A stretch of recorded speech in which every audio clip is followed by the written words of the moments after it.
சப்பாத்தி, பூரி, தோசை, இட்லி, இடியப்பம், பரோட்டா இது எல்லாத்துக்குமே நான்வெஜ் டேஸ்ட்டில் ஒரு சூப்பரான குருமா செய்யணும்னா இந்த மாதிரி செய்யுங்க. ரொம்ப ரொம்ப டேஸ்ட்டாக பக்காவாக இருக்கும்.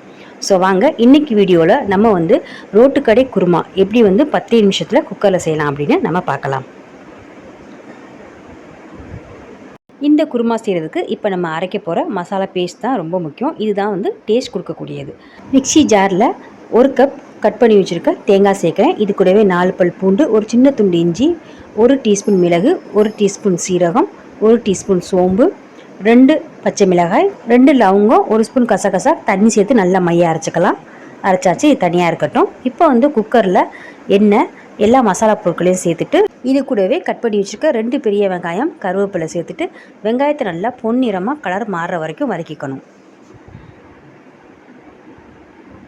வெங்காயம் நல்லா பொன்னிறமாக கலர் மாறினதும் 3 தக்காளியை கட் பண்ணி சேர்க்குறேன். இது கூடவே கொஞ்சமாக உப்பு சேர்த்துட்டு இதை நல்லா சாஃப்டாகிற வரைக்கும் வதக்கிக்கலாம்.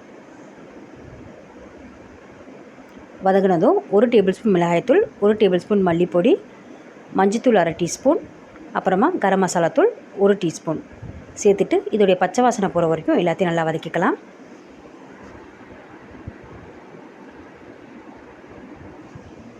வதக்கியாச்சு. இப்போ நம்ம ஏற்கனவே அரைச்சி வச்சுருக்க தேங்காய் மசாலா பேஸ்ட்டை சேர்த்துட்டு தண்ணி கொஞ்சமாக சேர்த்துக்கணும். இந்த குருமா ரொம்ப திக்காக இருக்கக்கூடாது, ரொம்பவும் தண்ணியாக இருக்கக்கூடாது.